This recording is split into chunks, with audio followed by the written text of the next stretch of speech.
What's up? This is Jay Haran. We're at the St. Louis Rams athletic facility, and we're about to get our MMA athletics on.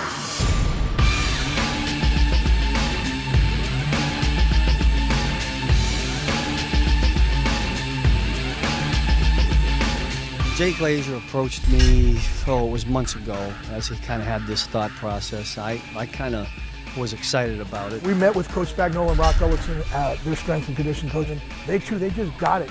Not every strength coach is open to doing things like this and being a forward thinker. The thing you worry about is overtraining guys. So you don't want to give them too much. It's certainly voluntary. They can do it on their own. Some of these guys have really grasped onto it. But it has been proven to improve other players. The Jared Allens and Patrick Willis's are certainly good examples of that. And hopefully we'll have some of our guys we'll be talking the same way about. Back in trouble. The Rams have finally got a sack. Chris Long got his second sack. Oh, what a great rush by Chris Long. Oh, great effort by 72.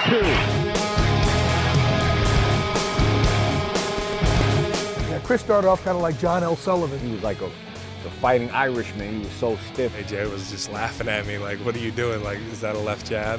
As I said to Jay Haran, I said, he is your pet project. If we could just loosen up his hips the way that mixed martial arts loosened up Jared Allen's hips, I think we got a star on our hands here. The first thing I said to him, like, oh man, we got to work on loosening up, you know, and he took that like a grain of salt. He was like, no problem. That's one of my things. I'm here for it. This training is going to translate a lot for me because I'm a D lineman and hands are big, and whether it's pass rush or playing the run, you know, just anything to loosen your shoulders and help you be more fluid. I talked to Howie long about it. I said, one of the things we're trying to do, Howie, is when a guy puts his hand on a D lineman, don't just swat it away.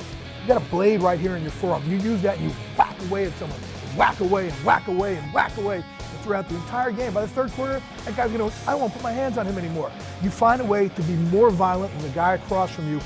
And when that game is over, they're just going to be so angry that they played against you, you make it a street fight. You know, last year, you know, I felt like I was in good shape, but this year definitely with Jay coming in for 2 weeks accelerates the process.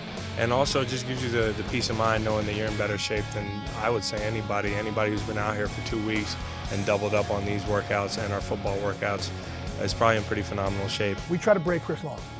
We absolutely tried to break him, and we couldn't. We could break almost anybody else. We could throw anything we wanted at Chris Long. We couldn't break him down. With the second pick in the 2009 NFL Draft, the St. Louis Rams select Jason Smith, tackle, Baylor.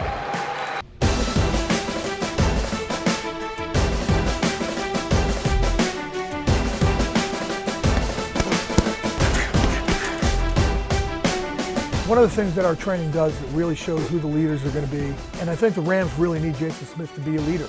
You know, he was the second pick of the draft, gave him a ton of money. Alex Barron, he's gone. They got a new quarterback in there, and Sam Bradford. So Jason Smith, we were looking at him also. We were kind of nudging him to try to take the reins and be the leader. I'll tell you what, about a week in, he took control of that. The guys on this level know that we're all professional football players, and the things that we do to help us will generate and help each other. Slow it down, get technique, 1, 2, 3. Good. You know, for a big dude, I push him. You know, I make him do stuff that the lighter guys were doing, and you know, he was right up in there. I've learned that the skilled guys like to see their big guys fighting because it encourages them, because we're 300 plus pounds, those guys are 200 and 195, and if we can do it, that inspires them, so that when that fourth quarter does come around, they know that they call on offensive line room and make a play. He's the guy who was making sure that other people didn't quit.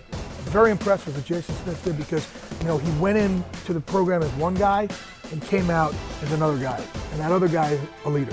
The great thing about non-mandatory is we're all here as a team, and we're all trained to get better, whether it be the conditioning, the weightlifting, or MMA. So that's the attitude that we all have around here at the Rams, is what can each individual do to help this team be better. One of the real key things is you drive guys to their limit and past that. And I think this particular sport and the way they do it does that. We'll carry that over to a fourth quarter of a game. You know, we're in the middle of the game where it gets real tight and you're tired and you're worn down after 65 plays when we need 5 more to win the game. So I do think it's very beneficial that way. We're going to put our best foot forward and go out and play football in the NFL and looking forward to winning games.